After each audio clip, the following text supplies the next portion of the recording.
So hey, what is up everyone? Welcome to a new video, and in this video we are going to talk about a very beautiful chapter जिसका नाम है Digestion and Absorption. So basically ये हमारी class 11th human physiology का first chapter है। और जो ये चैप्टर है डाइजेशन एंड एब्जॉर्प्शन, ये बेसिकली 3 पार्ट्स में डिवाइड है। एक है digestion by mechanical method, second है digestion by biochemical method and third is absorption. So let's start with the intro. So ये हमें कहता है food is one of the basic requirement of living organism. So if you look deeply then what is saying is कि food एक ऐसी चीज है जो कि एक बहुत ही ज्यादा बेसिक रिक्वायरमेंट है एक लिविंग ऑर्गेनिज्म की। कोई भी लिविंग ऑर्गेनिज्म हो, चाहे वो कितना ही यूनिसेलुलर हो, चाहे वो मल्टी सेलुलर हो, कुछ भी हो, हर किसी के लिए फूड रिक्वायर्ड होता है and it is a basic part of their living. The major components of our food are carbohydrates, protein and fats. Vitamins and minerals are also required in small quantity. So यहाँ से हमें क्या पता चलता है? इस लाइन से हमें ये पता चलता है कि जितना भी हमारा फूड होता है, food is basically divided into 2 parts, macronutrients and micronutrients. So what is macro and what is micro? So if we go down here, then micro का मतलब ही होता है कम और macro का मतलब होता है ज्यादा। The major components of our food are carbohydrates, protein and fats.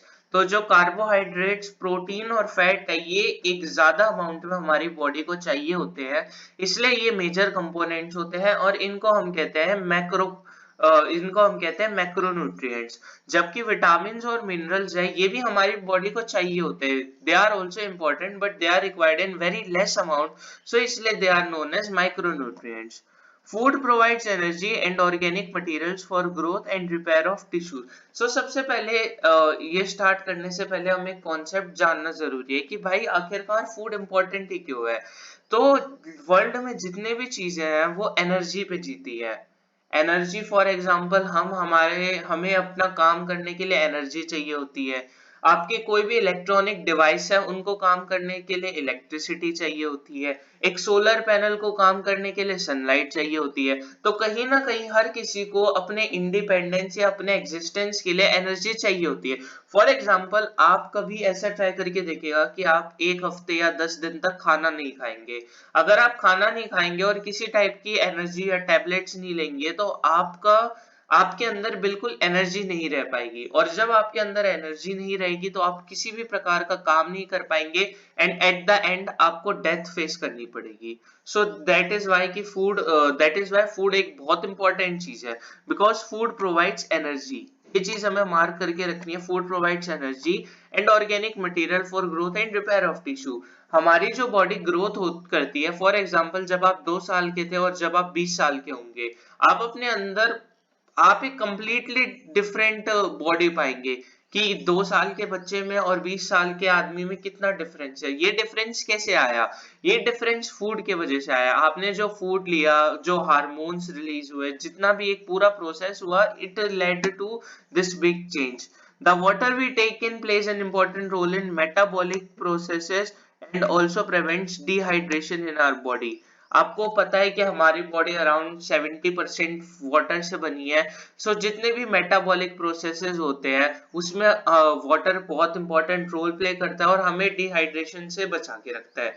Dehydration मतलब जब हमारे जो ये है बॉडी में जब पानी की कमी हो जाती है तो उसके वजह से आप हम अनकॉन्शियस सा फील करते हैं। आप कभी भी ट्राई करके देखिएगा, अगर आप बहुत टाइम तक पानी नहीं पिएंगे तो आप अनकॉन्शियस सा फील करेंगे एंड आप एट द एंड अनकॉन्शियस भी हो जाएंगे। So water prevents dehydration in our body. Biomacromolecules in food cannot be utilized by our body in their original form. अब इसको हम ऐसे समझ सकते हैं कि जो फूड है, फूड में कुछ ऐसी चीजें होती है जो कि डाइजेस्टेबल होती है, डाइजेस्टेबल, और कुछ ऐसी चीजें होती है जिसको हम डाइजेस्ट नहीं कर सकते, तो उनको हमें ब्रेक डाउन करने की जरूरत पड़ती है, break down of those food. अब ये क्या होता है? सो ये बेसिकली ब्रेक डाउन, इसे हम कहेंगे break down of complex inorganic organic food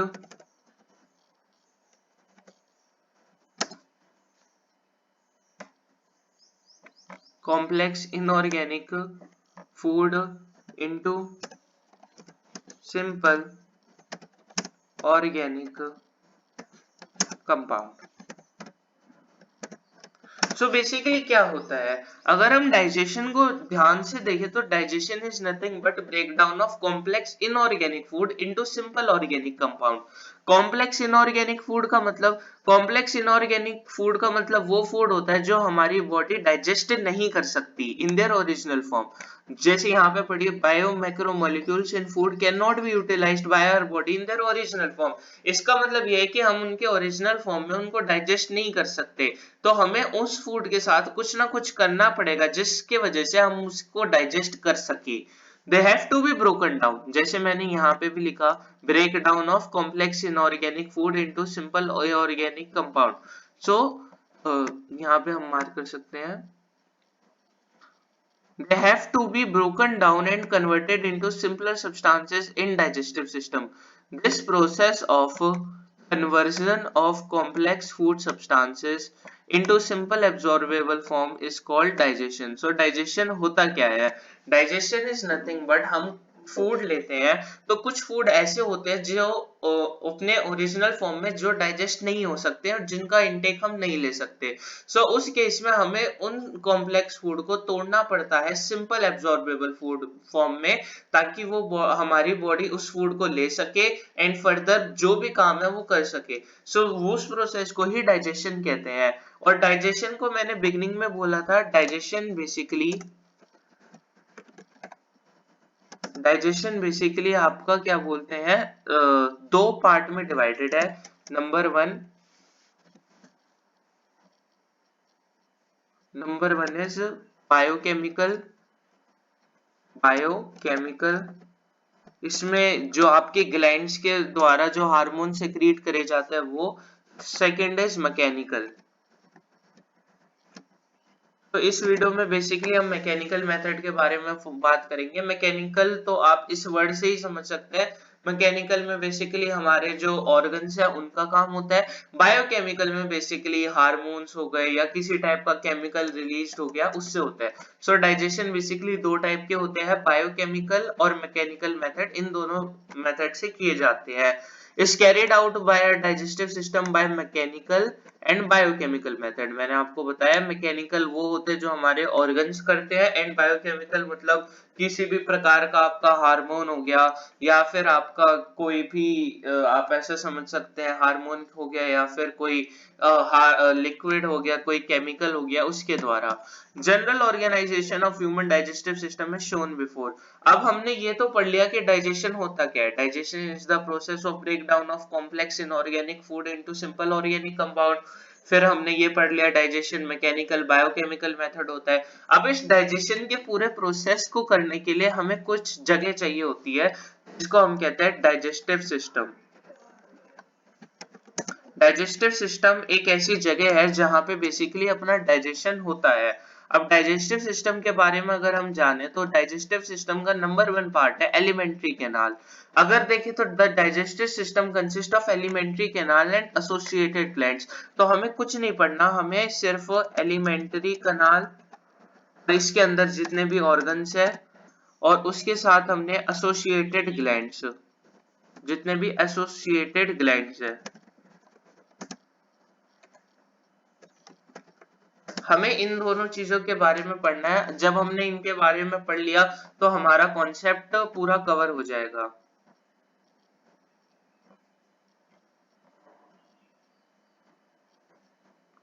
आइए देखते हैं. सो सबसे पहले चालू करते हैं एलिमेंट्री कैनाल के. एलिमेंट्री कैनाल होता क्या है. So if we look there, alimentary canal begins with anterior opening the mouth and it opens out posteriorly through the anus. तो जो आपका एलिमेंट्री कैनाल है ये माउथ से स्टार्ट होता है और ये एनस तक, ये एनस में ओपन होता है. सो अगर हम इसका एरिया ऑफ कवर देखें, so alimentary canal alimentary canal जो है आपका ये mouth to anus, mouth to anus. अब आप अपने आप में देख सकते हैं काफी ज्यादा एरिया कवर करता है alimentary canal. The mouth leads to the buccal cavity और ओरल कैविटी। अगर आप अपना माउथ देखेंगे, यहाँ पे नीचे डायग्राम है, ये आपका माउथ है। तो अगर हम देखें तो ये आपका माउथ लीड करता है इस ओरल कैविटी को। ये जो ओरल कैविटी है, mouth leads to the oral cavity, और इसी को हम बक्कल कैविटी कहते हैं। सो यहाँ पे लिखा है the mouth leads to the oral cavity और बक्कल कैविटी। जैसे ही आपका माउथ खुला तो यहाँ पे ओरल कैविटी और बक्कल कैविटी या फिर बक्कल कैविटी आ जाती है। The mouth leads to the buccal cavity और oral cavity. The oral cavity has number of teeth and muscular tongue। अब इसके हम डिफरेंट पार्ट्स पढ़ते हैं। तो इन्होंने सबसे पहले बोला कि जो आपका माउथ है, mouth it opens into buccal cavity, और बकल कैविटी में टीथ और टंग होते हैं। यहाँ पे टीथ और टंग होते हैं। तो आइए टीथ और टंग के बारे में एक छोटा सा कॉन्सेप्ट लेते हैं। सो सबसे पहला जो आपका आ गया ऑर्गन, वो आ गया टीथ। टीथ क्या होता है? तो टीथ में हमें बेसिकली जितना पता है कि एडल्ट्स में 32 टीथ होते हैं, और अगर हम इनका डेंटल फॉर्मूला देखें तो 2123 डिवाइडेड बाय 2123। अब आपके मन में ये क्वेश्चन आएगा, ये 2123 होते क्या है? सो इसको पढ़ने से पहले हम जरा एक बार इसका ध्यान देख लीजिए कि हमारे बॉडी में कितने टाइप के टीथ होते हैं। एक तो होता है इंसीजर्स, एक होता है कैनाइन्स, एक होता है प्रीमोलर्स, और एक होता है molars. So if you look deeply, हमारे बेसिकली जो माउथ है, माउथ में 4 टाइप के टीथ होते हैं, incisors, canine, premolars and molars. So अगर हम देखें तो 2123 का मतलब क्या होता है कि अगर यहाँ पे जाए तो 2123 ये टीथ हो गए। ये टीथ अगर आप देखें तो 2123 का मतलब है, आप एक काम करिए, सबसे पहले जो आपके नीचे का टीथ है आप उसको पकड़ लीजिए, नीचे की जो जॉ है उसको पकड़ लीजिए। अब इसको 2 पार्ट में डिवाइड कर दीजिए। फॉर एग्जांपल यहाँ पे डिवाइड कर दिया हमने, इस नीचे की जॉ को 2 पार्ट में डिवाइड कर दिया, एक ये पार्ट, एक ये पार्ट। अब इस पार्ट को देखते हैं, तो यहाँ पे हम लिख सकते हैं 2 मतलब कि जब आप यहाँ से चालू करते हैं तो जो पहले 2 टीथ है वो इंसाइजर्स आएंगे, फिर आता है 1 इंसिजर्स, कैनाइन्स, एक कैनाइन होगा, 2 फिर 2 प्रीमोलर्स होंगे और 3 मोलर्स होंगे, 2 1 2 3 तो ये आपका डेंटल फॉर्मूला निकल आता है कि अगर आप एक काम करो, अपने सारे दांतों को 2 हिस्से में डिवाइड करिए, एक ऊपर का पार्ट, एक नीचे का पार्ट। अब नीचे के पार्ट को आप आधे आधे हिस्से में डिवाइड कर दीजिए, तो आप पाएंगे कि एक राइट में हिस्सा होगा, एक लेफ्ट में हिस्सा होगा। अगर आप राइट के हिस्सों को देखोगे तो आपके शुरू के 2 इंसीजर्स, फिर एक कैनाइन, फिर 2 प्रीमोलर और 3 मोलर आएंगे, 2 1 2 3 तो इसी फॉर्म की डेंटेशन को हम कहते हैं, आपका क्या बोलते हैं, डेंटल फॉर्मूला। अब इस 2123 को 2123 से यहां लिख दीजिए, ऊपर भी 2123, नीचे भी 2123, और ऐसे 2 है तो इसको मल्टीप्लाई कर दीजिए 2 से, तो आपका कितना आ गया, 2123, 2 1 3, 3 2 5, 5 3 8, 8 2 16, 16 2 32। तो आपके 32 टीथ की अरेंजमेंट यहाँ पे बता दी गई है कि आपके जितने भी 32 टीथ है ये अरेंज कैसे होते हैं। So there is a dental formula which is 2123, और ऐसे ही होता है। तो ये तो बेसिकली बात हो गई कि हमारे कितने टाइप के टीथ होते हैं। टीथ होते हैं तो टीथ का डेंटल फॉर्मूला क्या होते हैं। अब आगे हम बात करते हैं टाइप्स ऑफ डेंटेशन के बारे में। So each tooth is embedded in the socket of jawbone. This is known as a thecodont. अब क्या बोलते हैं, embedded in socket of jawbone।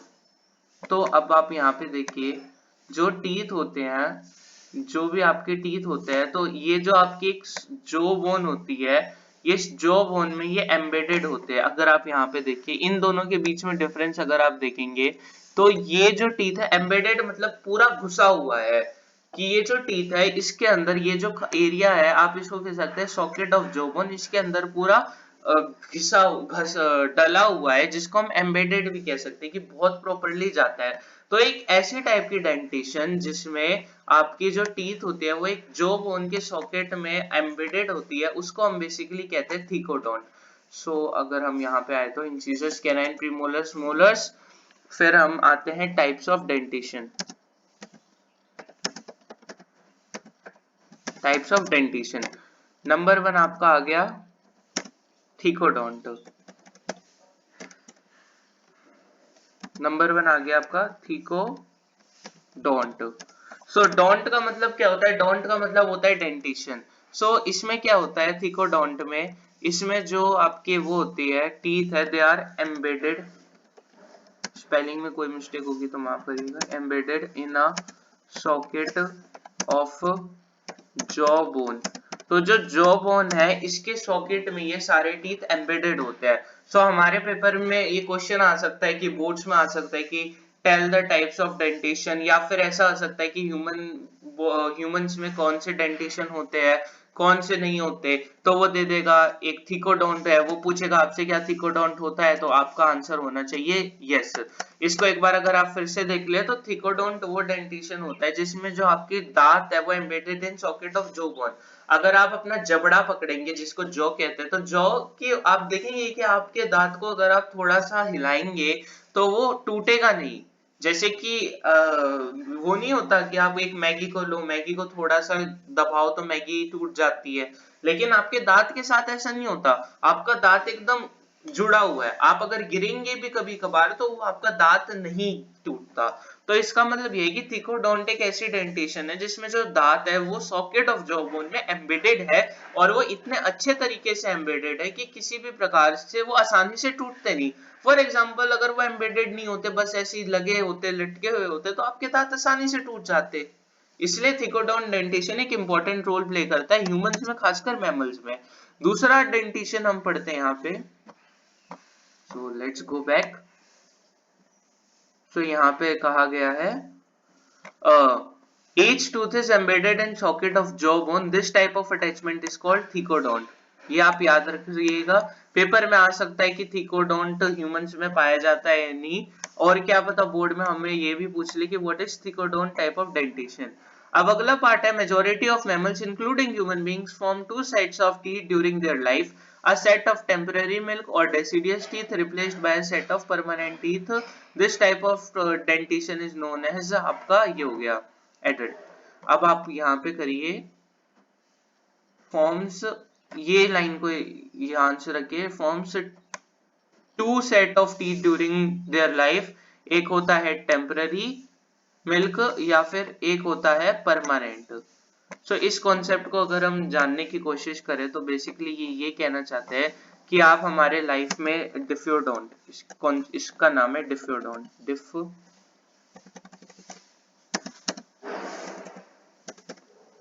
दूसरा डेंटेशन है डिफ्योडोंट। डिफ्योडोंट डेंटेशन का मतलब क्या है? इसको हम सिंपल ऐसे याद रख सकते हैं, 2 टाइम्स।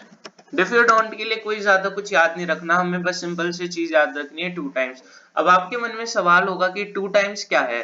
अगर आप डीपली देखें तो हमारी जो ह्यूमन बॉडी है, ह्यूमन बॉडी में आपका जो टीथ है, हमें बचपन से कहा जाता है कि अगर किसी का दांत टूट जाता है तो बेसिकली हमारे टाइम पे क्या कहा जाता था कि अगर किसी का दांत टूट जाता है तो उसको गाड़ दो या उसको तकिए के नीचे रख दो तो आपकी नई विश आ जाती है। तो उसका मतलब ये था कि हमारे पास जब एक ह्यूमन बॉडी मतलब एक बच्चा पैदा होता है तो उसके पास एक टेम्पररी सेट ऑफ टीथ होते हैं कि वो उसका मतलब अभी कि टेम्पररी काम चला लेते हैं, लेकिन बाद में वो टीथ सारे चले जाते हैं और उनको रिप्लेस करते एक permanent teeth.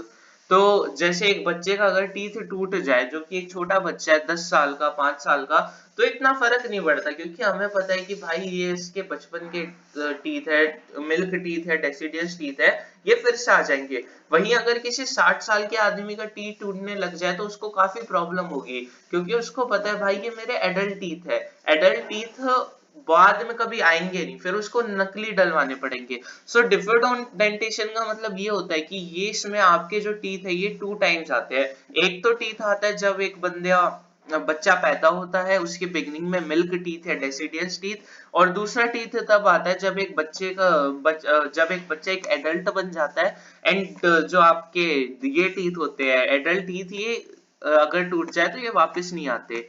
So majority of mammals including human beings form two sets of teeth during their life, a set of temporary milk or deciduous teeth replaced by a set of permanent teeth. This type of dentation is known as diffeodont. तो अब आपके मन में question आ रहा होगा कि ये paper में कैसे पूछा जाएगा, तो या तो इसकी सीधा डेफिनेशन पूछ सकते हैं, या फिर ये पूछ सकते हैं कि डिफियोडोंट ह्यूमन बॉडीज में पाया जाता है, और एक रीजन भी पूछ सकते हैं कि क्यों पाया जाता है, क्योंकि हमारी जो लाइफ स्पैन है कंपैरेटिवली काफी ज्यादा होती है, किसी चूहे से या फिर किसी बर्ड से ज्यादा लाइफ स्पैन हमारी होती है. सो यहाँ पे अगर हम देखें तो सबसे पहले हम ओरल कैविटी में आए. ओरल कैविटी में आने के बाद हमें दो चीजें मिली जो थी टीथ और टंग. आते ही आप अगर खुद इसको फेल करने की कोशिश करेंगे तो आप जैसे अपना माउथ खोलेंगे तो आते ही सबसे पहले दो चीजें क्या है, आते ही सबसे पहले दो चीजें जो है वो आपकी टीथ हो गई और वो आपकी टंग हो गई. सो आगे बढ़ते हैं. Has 32 permanent teeth. जैसे मैंने पहले बताया था कि हमारे बॉडी में 32 परमानेंट टीथ होते हैं, जिसका डेंटल फॉर्मूला भी मैंने आपको बताया था 2123, which are of 4 different types.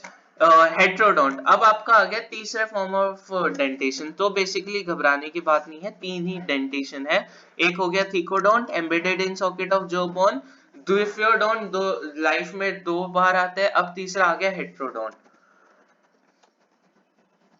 Heterodont का मतलब क्या होता है?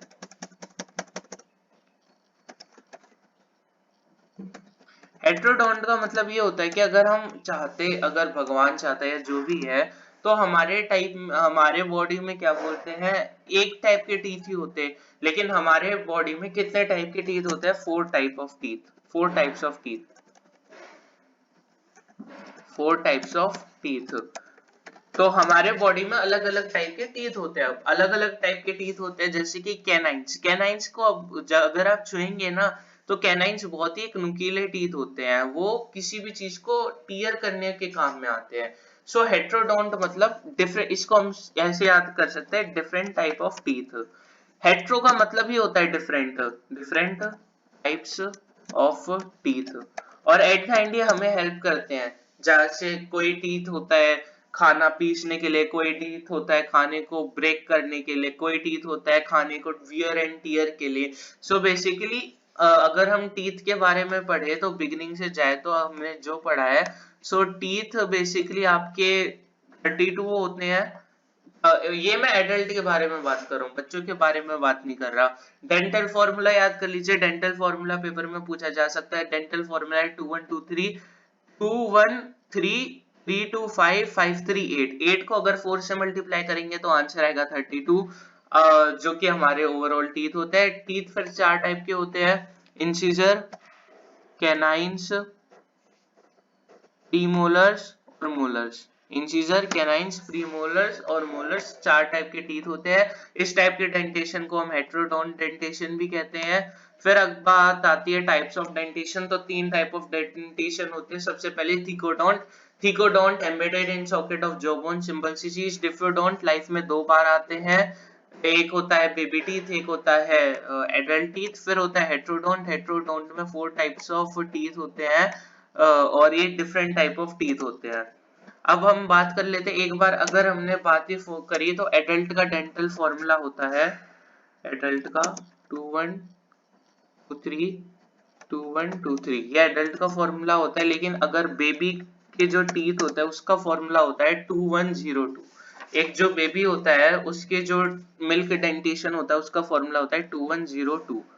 2102 2102. एक छोटे 2102 एक छोटे बच्चे के पास सिर्फ आपके 20 टीथ ही होते हैं. 213 325 5 into 4 आपका हो गया 20. टीनेजर्स के पास होते हैं, टीनेजर्स के पास होते हैं 2122 और ये 2122. अब अगर आप देखें टीनेजर्स और एडल्ट, बेसिकली टीनेजर्स और एडल्ट के बीच में कोई डिफरेंस नहीं है. टू क्या बोलते हैं incisors, two incisors, one canine, one canine, two premolars, two premolars. लेकिन बात आती है मोलर की, जो ये आखिरी मोलर होता है, जो थर्ड मोलर होता है, ये आसानी से आता नहीं है।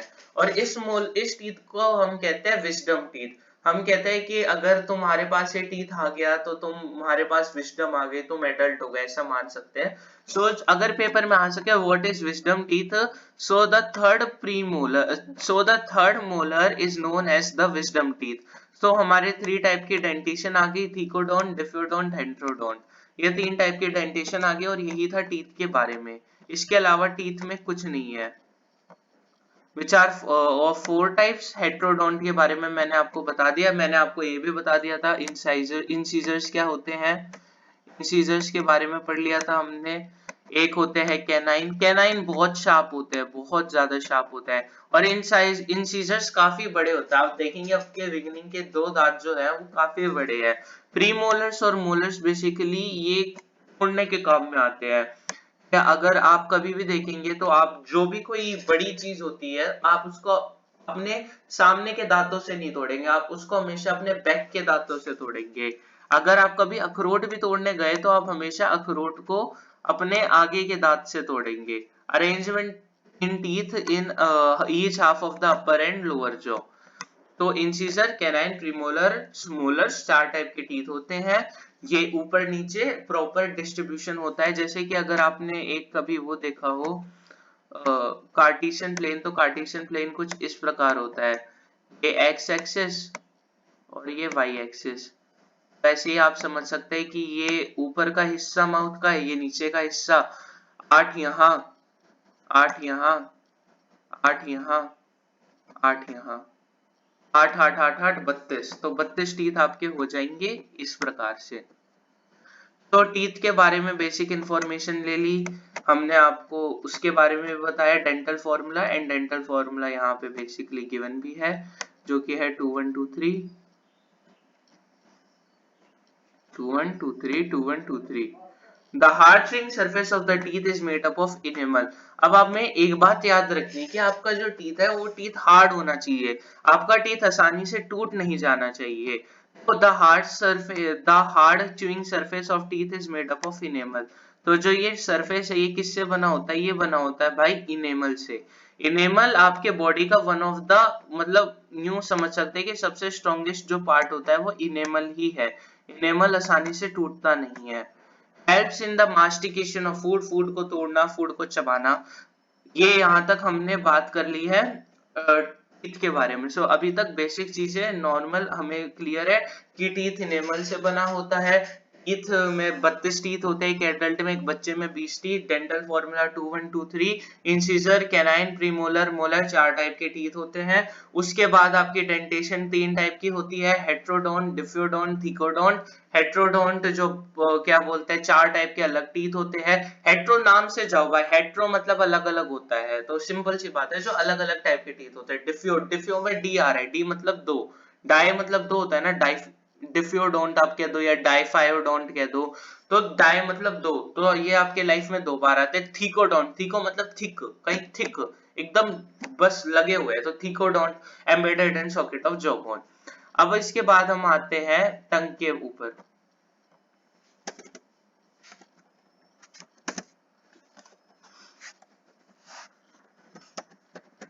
तो आपका हमने अभी पढ़ा कि एलिमेंट, बेसिकली रिकैप दे देता हूं, हमने डाइजेशन के बारे में पढ़ा। फिर हमने पढ़ा डाइजेशन शुरू होती है तो सबसे पहले आपका एलिमेंट्री कैनाल चालू होता है। एलिमेंट्री कैनाल आपके माउथ से लेकर एनस तक का होता है। अब हमने देखा कि एलिमेंट्री कैनाल जो होता है, एलिमेंट्री कैनाल की एक बिगिनिंग होती है। जो माउथ जब खुलता है तो माउथ एक ओरल कैविटी में खुलता है, और ओरल कैविटी के 2 हिस्से हैं, एक है टंग, एक है आपका क्या बोलता है टीथ। तो हमने ये भी देख लिया कि टीथ के बारे में सारी इंफॉर्मेशन लगा ली है। अब हम पढ़ेंगे टंग के बारे में। So tongue is a freely movable muscular. Movable मतलब आप टंग को मूव करो, ये आसानी से कहीं भी मूव हो सकता है, लेफ्ट राइट, लेफ्ट राइट, ऊपर नीचे, आसानी से मूवेबल होता है। मस्कुलर ऑर्गन एक मसल जैसा ही होता है। Attach to the floor of oral cavity by frenulum. तो जो ओरल कैविटी से अटैच्ड होता है, tongue attached by frenulum, frenulum. तो आपका जो टंग होता है ये ओरल कैविटी से अटैच्ड होता है बाय फ्रेनुलम, फ्रेनुलम से ये अटैच होता है। तो अभी तक हमने क्या पढ़ा, एक टंग भाई एक फ्रीली मूवेबल मस्कुलर ऑर्गन है जो कि अटैच्ड है ओरल कैविटी से by frenulum. The upper surface of tongue has small projections called papillae, some of which bear taste buds. तो इसके ऊपर पेपिले के बारे में पढ़ते हैं। तो बेसिकली क्या होता है कि आपको कोई भी टेस्ट लेना होता है तो आप हमेशा, फॉर एग्जाम्पल मैं आपको एक दवाई का एग्जाम्पल देता हूँ, जब आपको कोई कड़वी दवाई खानी होती है ना तो आपको कहते हैं कि इसको जीभ पे रख एकदम पीछे, कभी कभी ये नहीं कहते कि जीभ के आगे रख, क्योंकि वहां पे टेस्ट बड्स होते हैं। तो वो कहते हैं कि एकदम जीभ के पीछे रख और पानी पी जा, इसको निगल जा। तो वो ऐसा क्यों कहते हैं, वो ऐसा इसलिए कहते हैं क्योंकि अगर आप उसको चबाएंगे तो वो आपके टंग को टच करेगा, और आपके टंग के पास क्या होता है, टंग के पास आपके होते हैं टेस्ट बड्स। टेस्ट बड्स का काम क्या होता है, टेस्ट बड्स का काम क्या होता है, सेंसेशन ऑफ टेस्ट। अगर आप कभी मिर्ची खाएंगे तो आपको लगेगा अरे ये तो तीखी है, कोई मीठा खाएंगे तो आपको मीठा लगेगा, वो चीज फील कौन करवाता है, वो उनका काम, वो फील करवाते हैं taste buds. And taste buds are present basically on tongue. So basically अगर हम देखें तो टंग आपके ओरल कैविटी से अटैच्ड है bye frenulum and tongue has small projection, it has small projections, small projections known as peppy. एक बार spelling देख लेते हैं पेपिले की, PAPILLEE, peppy, known as papillae. So basically ये एक स्मॉल प्रोजेक्शंस होती है इसके ऊपर जिसको हम पेपिले कहते हैं। And papillae has taste buds, has taste buds. तो जो पेपिले होता है, पेपिले के ऊपर टेस्ट बड्स होता है। टेस्ट बड्स का काम क्या होता है, taste, sensation of taste, sensation of taste. Taste buds आपका सेंसेशन ऑफ टेस्ट देते हैं। तो इतना हमने पढ़ लिया। और टेस्ट बड्स की आप अगर आपके पास कोई डायग्राम होगा तो डायग्राम में देख सकते हैं कि टेस्ट बड्स अलग अलग टाइप के, टेस्ट बड्स अलग अलग टाइप के टेस्ट देते हैं, कोई सोर देता है, कोई स्वीट देता है, तो ये है, कोई बिटर टेस्ट देता है। तो अभी तक हमने पढ़ लिया कि ओरल कैविटी, यहाँ पे देखे तो ओरल कैविटी के बारे में पढ़ा कि भाई ओरल कैविटी खुली तो खुलते ही टीथ आ गए। एक बार रिकैप कर लो, टीथ कितने होते हैं, 32 होता है।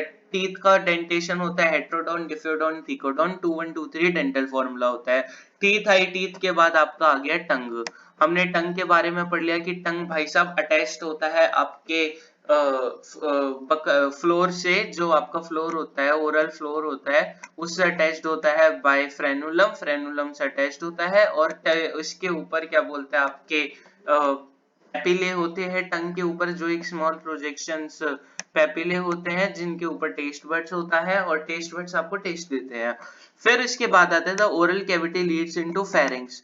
फेरिंग्स के बारे में सिंपल सी एक चीज याद रख लो कहीं भी जिंदगी में, कि pharynx is the pharynx, pharynx के बारे में देख लो, pharynx which serves as a common passage for food and air. अब बात आ गई फूड एंड एयर की, तो फूड एंड एयर से सिंपल सी बात है, फेरिंग्स, फेरिंग्स की सिंपल सी बात है कि ये जुड़ता है फूड पाइप, फूड पाइप और विंड पाइप। तो अगर आप यहाँ पे देखेंगे तो फेरिंग्स का काम है कि यहां से एक आएगी फूड पाइप,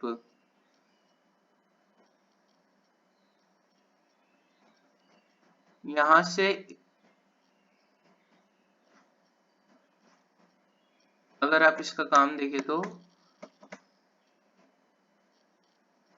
एक मिनट, हाँ, तो जब माउथ खुलेगा तो यहाँ पे एक पाइप तो आएगी आपकी फूड पाइप, इसको येलो से मार्क कर देते हैं, एक होगी फूड पाइप और एक आपकी होगी विंड पाइप, एक आपकी यहाँ पे आ गई विंड पाइप। तो एक आ गई फूड पाइप, एक आ गई आपकी विंड पाइप। तो फेरिंग्स क्या करता है, फेरिंग्स ये फूड पाइप और विंड पाइप को खोलता है। मतलब अगर आप देखें तो सबसे पहले टीथ आए, फिर टंग आई, टीथ, फिर इनके बाद आया फेरिंग्स। फेरिंग्स के बाद भाई आपका आता है फूड पाइप और विंड पाइप। फेरिंग्स का काम क्या होता है कि it serves as a common passage for food and air. Air भाई विंड पाइप में चली जाती है, फूड आपका फूड पाइप में चला जाता है। The oesophagus. अब आप बात कर रहे थे फूड पाइप और विंड पाइप के बारे में, तो बेसिकली जो ईसोफेगस है, ईसोफेगस आपका होता है फूड पाइप। इसको हम फूड पाइप कह सकते हैं क्योंकि खाना यहाँ से आता है। Oesophagus is basically the food pipe. And the trachea, trachea का यहाँ पे लिखा भी हुआ है, trachea acts as a wind pipe. Open into pharynx. अब इन्होंने ओपन इनटू फेरिंग्स ऐसे क्यों कहा, क्योंकि इसको तो कहना चाहिए कि pharynx open into oesophagus and trachea. तो बेसिकली जब हम एनाटॉमी पढ़ते हैं तो हम बिगनिंग से नहीं, हम पास से, पीछे से पढ़ते हैं। तो इसलिए इसको कहा गया है कि पीछे से अगर देखो तो फेरिंग्स, तो इसोफेगस और ट्रेकिया आपका फेरिंग्स में ओपन होता है। अ कार्टिलेजिनियस फ्लैप, कार्टिलेज टिश्यू से बनी होगी, कॉल्ड एपिग्लोटिस। अब एक काम है, मैंने आपको अभी बताया, जो फेरिंग्स है, फेरिंग्स ओपन करता है आपका, फेरिंग्स ओपन करता है आपका फूड पाइप और विंड पाइप के अंदर। तो अगर फूड पाइप और विंड पाइप के अंदर ओपन करता है तो भाई ये बहुत इंपॉर्टेंट हो जाता है कि जो चीज फूड पाइप में जानी चाहिए वो फूड पाइप में ही जाए, और जो चीज विंड पाइप में जानी चाहिए वो विंड पाइप में ही जाए। तो एक ऑर्गन है जिसको हम कहते हैं एपिग्लोटिस। तो एपिग्लोटिस क्या करता है, epiglottis basically prevents the entry of food into glottis, opening of wind pipe. तो ये विंड पाइप में खाने को जाने नहीं देता। अगर ये विंड पाइप में खाने को जाने नहीं देगा तो आपका जो खाना है वो ऑटोमेटिकली फूड पाइप में जाएगा। ड्यूरिंग swallowing, तो एपी का मतलब होता है, एपी का मतलब होता है ऊपर। तो ये ग्लोटिस के ऊपर एक फ्लैप लाइक चीज प्रेजेंट होती है। जैसे ही फूड आने की कोशिश करता है विंड पाइप में, ये अपने आप को बंद कर लेती है। जैसे ही फूड आने की कोशिश करता है विंड पाइप में, ये अपने आप को बंद कर लेती है। जब ये अपने आप को बंद कर लेती है तो फूड विंड पाइप में जाता नहीं, फिर फूड ऑटोमेटिकली आपका फूड पाइप में चला जाता है। Epiglottis prevents the entry of food into a glottis, glottis जो कि opening of windpipe है, during swallowing. The esophagus is a thin long tube which extends posteriorly through passing through the neck. तो अभी तक हमने क्या पढ़ा, अभी तक हमने सबसे पहले बात करी थी एलिमेंट्री कैनाल की, एलिमेंट्री कैनाल की। ये ओपन होती है आपकी बक्कल या mouth, oral cavity, oral cavity से लेकर ये बेसिकली आपके एनस तक है। ओरल कैविटी में आपके दो चीज है, टीथ, टीथ के बाद आ गया आपका टंग, टंग के बाद आ गया pharynx. Pharynx is a common passage for food, food and air, so food pipe जिसको हम कहते हैं ईसोफेगस।